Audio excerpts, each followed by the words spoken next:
Welcome to the Brighter Side of Education. I am your host, Dr. Lisa Hassler, here to enlighten and brighten the classrooms in America through focused conversation on important topics in education. In each episode, I discuss problems we as teachers and parents are facing and what people are doing in their communities to fix it. What are the variables, and how can we duplicate it to maximize student outcomes? In this episode, I discuss the benefits of bilingual immersion programs. How can a dual language education impact student achievement? According to the 2022 Census Bureau report, the increase in people who spoke a language other than English at home outpaced the increase in the total U.S. population. The overall population grew by approximately one-half between 1980 and 2019, while the population who spoke a language other than English at home grew threefold over the same period.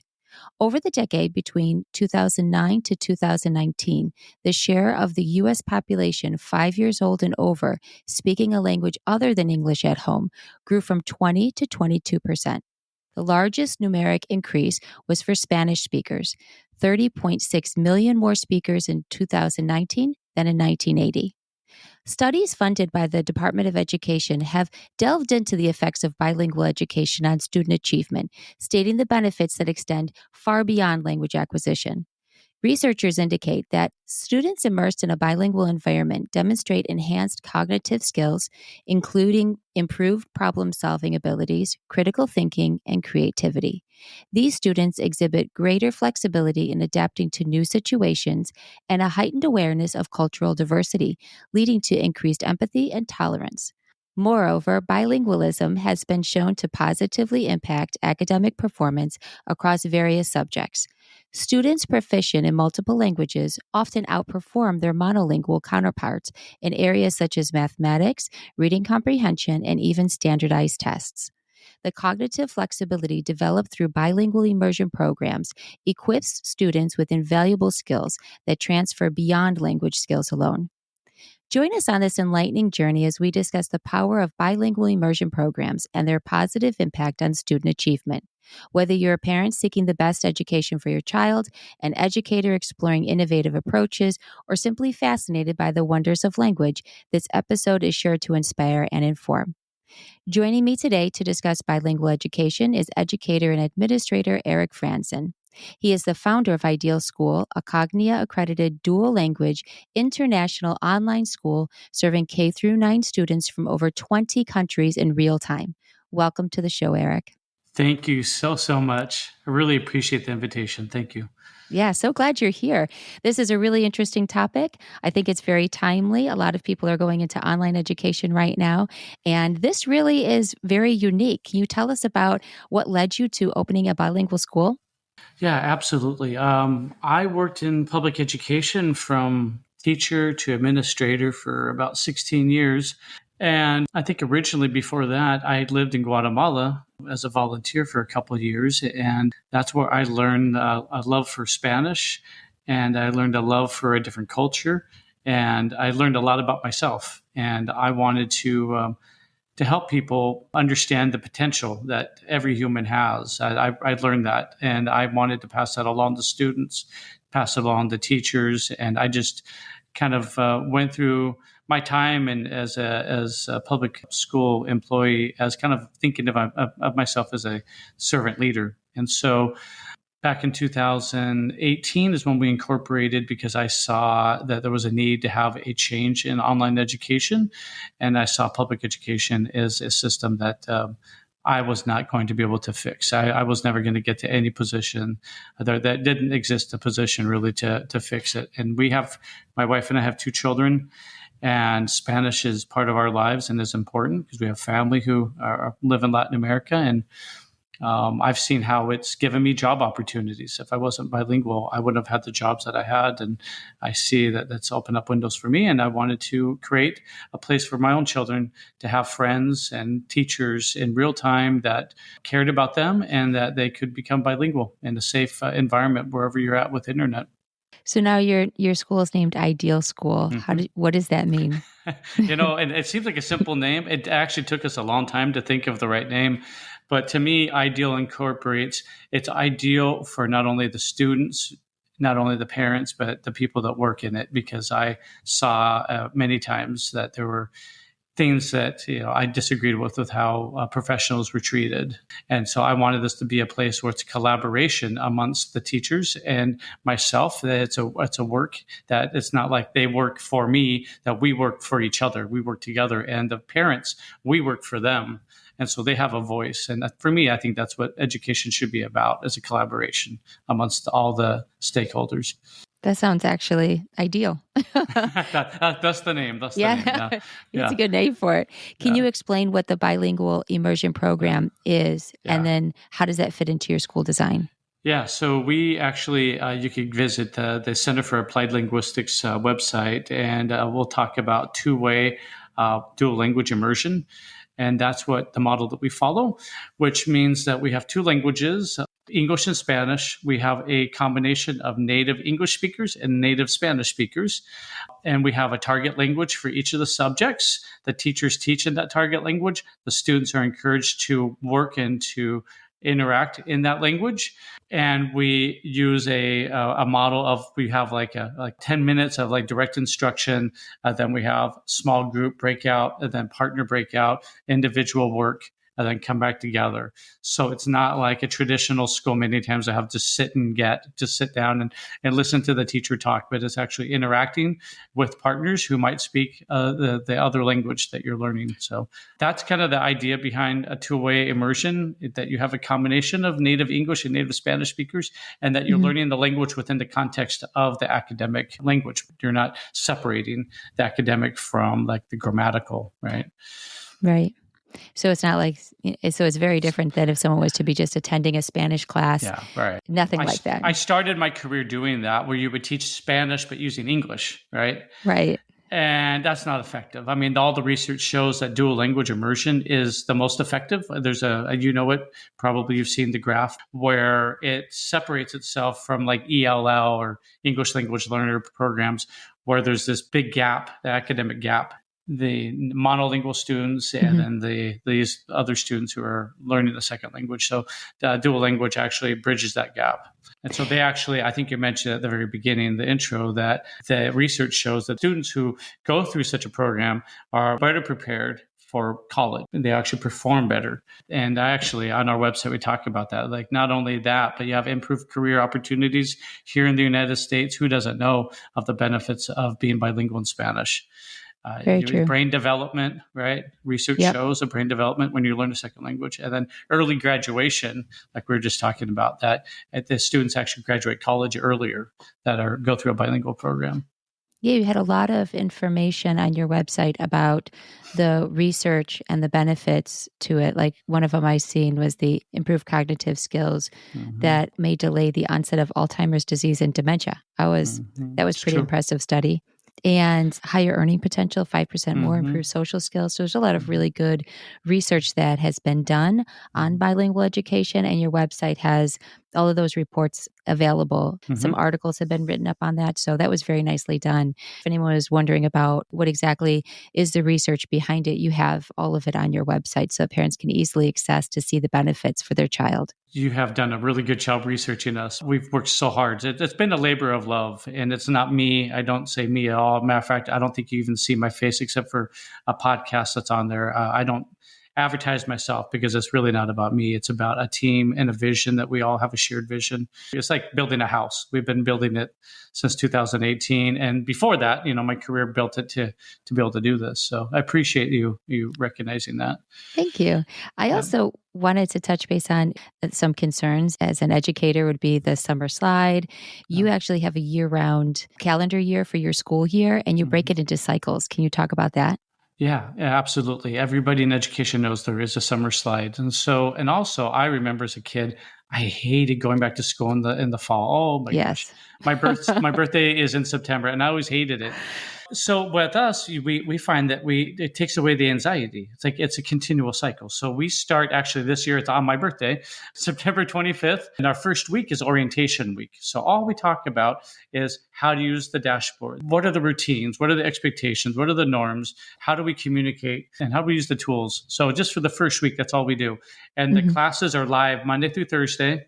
We have extracurricular activities on Fridays, which are we have social groups, art classes. There's open office time with the teachers. So if you need any help, you just drop in and they're there to help. And then Fridays, we encourage students to do their homework if they didn't do it during the week. Friday's a great day to do that. And then next year, we're piloting a music program. It's going to be super, super awesome. It'll be a third grade to start, but we're doing a pilot program where it's actually going to extend the day 45 minutes, Monday through Thursday.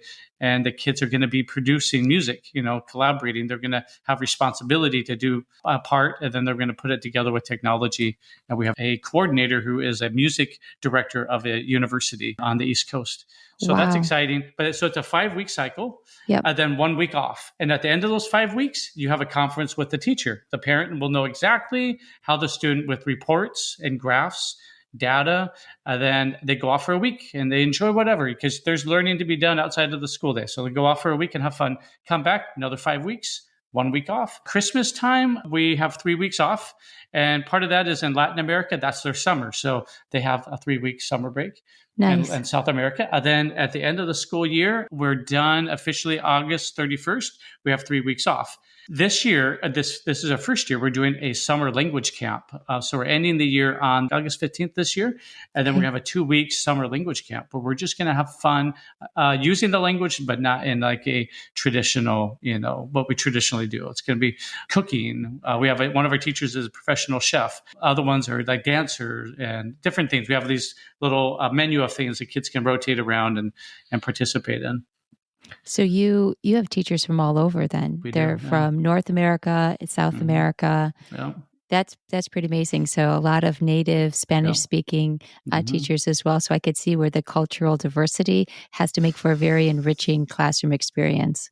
Yeah, I was just in a meeting today, and we were adding up all the years of collective of our teachers, all of our experience, and we have well over 200 years of collective experience in education. And one of them has over 30 years and is actually an accreditor for the Cambridge program for people in Argentina, professionals that want to qualify to teach English in the Cambridge system. She's actually one of those accreditors, qualifiers. So we have really high level.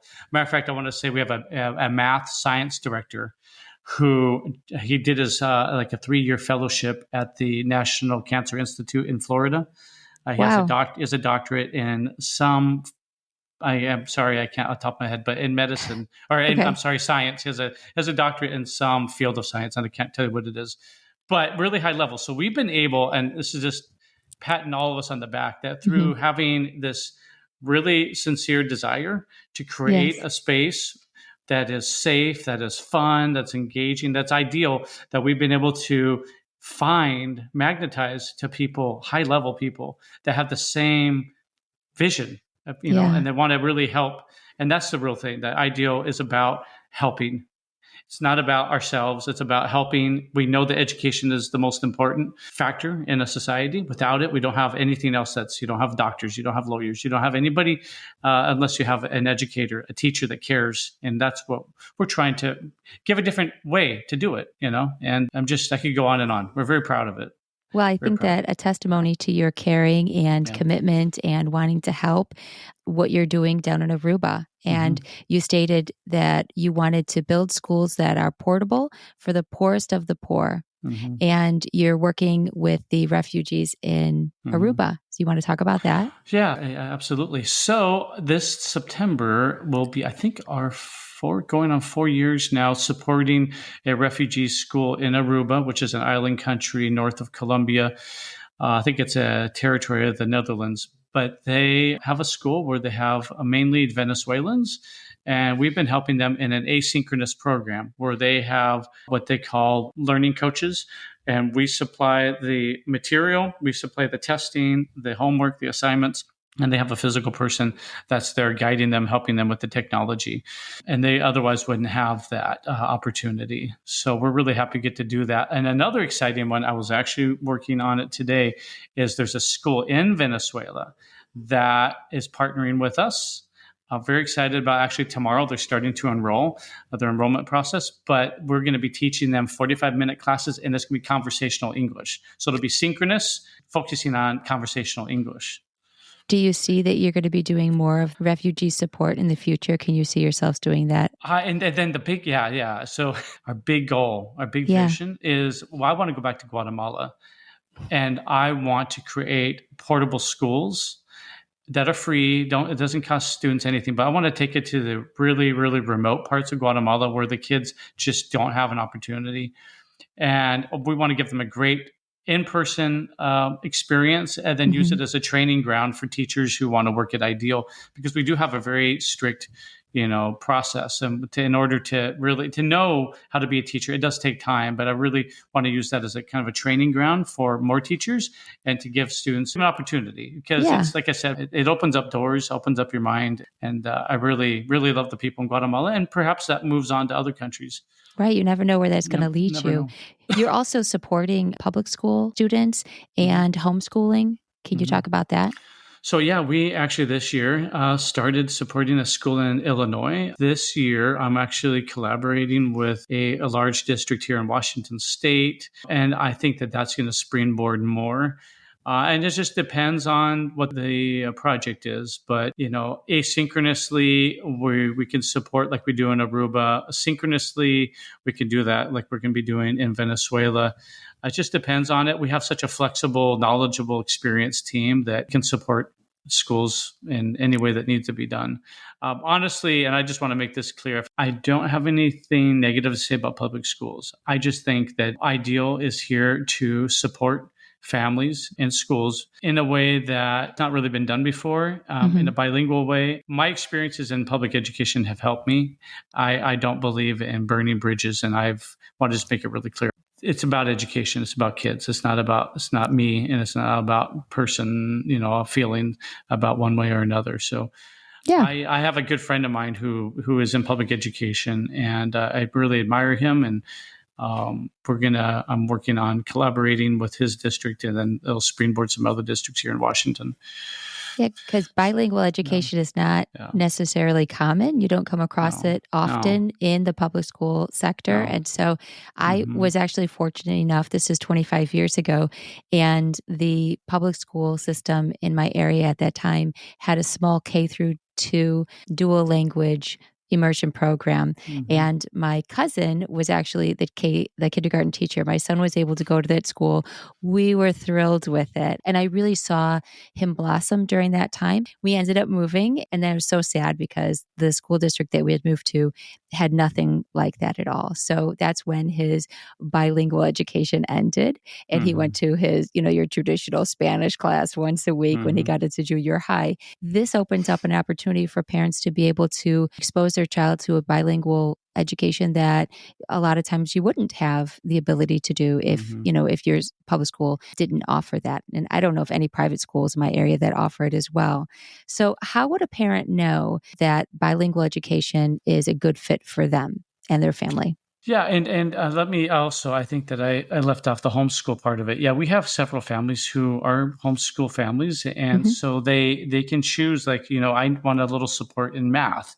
I want support because you teach science and Spanish or Spanish language arts. So yeah, we absolutely, and they're integrated with the rest of the students who are with us the full day. So it's not like they have a separate class. They're part of the school. So absolutely. So any family that's just looking for one subject or two, we have that on our website. You can see those options. Absolutely. We also offered this year after school Spanish, and we did after school English, which is more kind of conversational than the typical class. Yeah. So your question was, how does a parent know a bilingual education is right for them? Yeah. I think the great thing about our model is it's inclusive of everybody, regardless of their proficiency level. And I think it's like music. I'm a big believer in music, that it develops your brain. So being part of a bilingual education, it's going to develop your brain at a rate that you wouldn't normally, whether you use it in the future or not. But it definitely helps the development. It definitely helps with you in In a lot of aspects, honestly. And since Spanish is a Latin language, I mean, if you're a science lover, I know for me, it helped me in biology classes, different science classes in college, because I could figure out and make connections quicker to different terminology that wasn't so foreign because I had learned Spanish. So I think bilingual education, I don't see any downside to it. I don't think that there's I think anyone, and we've had students with autism, we've had students with different disabilities, and it works for them as well. Oh, I think it's inclusive of any situation. that's good to know. I hadn't thought about that from that aspect. And so that's good to hear. Now, you are accredited and recognized in 87 countries. You have offices in Washington and Florida, serving Mm-hmm. children mostly in North and South America with live lessons. And Mm-hmm. so, what's next besides now going to possibly Guatemala? Yeah. Where are you thinking Well, beyond? what we want to do is we're trying to move Ideal to increase the enrollment so that we can offer schedules that would be conducive of many different time zones. We'd love to have an office in South America. And then we've been asked to consider going to Europe. There's a group of students, I think, especially in Poland, who would love to have an online school. And actually, believe it or not, a lot of Europeans want to know Spanish, and so that's kind of like in the next 5 years, maybe go to Europe and then have an office in South America, and then have the enrollment number that we need to have separate divisions within like different time zones. Yeah, I could see where that would be a challenge. You Yeah, have to it be is. able to have those We live have lessons. it is that's a challenge. We have family in Europe right now. We've had families in we have family in actually in Israel, and it's a challenge. And Yep. it just depends on the family's ability to make adjustments. But it's a matter of growth, and we want to keep Ideal School a family owned and like a school operated, and not become a corporation. Keep it ideal, right? So we're trying to grow it Yes. organically. Yeah, So all we good hope things. yeah, we hope that your listeners do visit us, and definitely, I would be happy. We would give a discount for any family that heard this podcast. Put your last name in the discount code, and we will give you a discount for having listened and gone to our website. Oh my gosh, that's amazing. I wish something Absolutely. like this was around 25 years ago. I would have been able Well, to me too. continue it. Yeah, well, me too. I wish that I hadn't had to have built it. I would have been happy to have my children in it, but Do you know of any other school that's doing this? I no. haven't heard of anybody else. No. Honestly, not to be prideful. No, we've looked. There's nobody doing it like this. We have actually a comparison chart of other schools to have a Cognia accredited, which maybe American families don't know what that is, but that's like the highest. It's like the gold standard of like international accreditation. They own 3 of the 6 accrediting firms in the U.S. Wow. They've been around longer than any of them. Internationally, they have agreements with the ministries of education in 86 or 87 countries. They're the gold standard. And I could tell you, having worked with them, they're a partner. I look at them as a partner because they help us keep equality, because we have to go through a process. And it's not just every 5 years, but it's like we have a committee committed every year to looking at where we're at on meeting those standards, right? Yes. And they're in the business that we're in, so they know the language, and you cannot, like, there's no baloney with them. It's all it's all, they know what they're talking about. And so they're partners. And I think it's, if you go outside the US and you look at schools who are Cognia accredited, they're very expensive. They can go up to $30,000 a year. Ideal School, we try to make it affordable, try to make it balanced so that's very affordable in the U.S. It's a little costly in South America, but it's not as costly as typical Cognia accredited schools. Yeah. It can be a lot more. So the gold standard in Yeah. bilingual education, you are it. It's amazing. And congratulations. I have a hard time accepting that, but I do think that we're definitely trying, and we have a great team. We bring humility. We're real about everything, and there's nothing corporate about us. We really care about students and families, and we feel that we're providing something that's a necessity. We're living. We did this prior to COVID. Had no idea COVID was going to happen, and it just kind of opened up people's eyes to a reality that online education, especially in Latin America, was a possibility. Yes. It's hard. A lot of online, they don't do this, but I haven't seen this because it's hard. It's not easy. but we Right, to do have it. all those synchronous lessons with It's all the not. different time zones across different countries. You guys are doing it. So, We are, and it's really cool. Like our own children, they have classmates from 7,000 miles away and in between, and I think that's super cool. You get to learn about different countries. Your teacher, my daughter's had two teachers from Argentina. She's had a U.S. teacher. Next year, I think she'll have a Colombian teacher. She'll have two Colombian teachers. But it's cool to have teachers. The say I yes, had the diversity. you are You know, opening their worlds. yeah, absolutely. Well, thank you, Eric, for joining Thank me you. today to discuss the benefits of bilingual education. To contact Eric Franzen or learn more about Ideal School, you can go to www.idealschool.education. The call to action is to unlock the potential of bilingual immersion programs to empower more students to become global citizens. If you have a story about what's working in your schools that you'd like to share, you can email me at drlisarichardson@gmail.com or visit my website at www.drlisarhassler.com and send me a message. If you like this podcast, subscribe and tell a friend. The more people that know, the bigger impact it will have. If you find value to the content in this podcast, consider becoming a supporter by clicking on the supporter link in the show notes.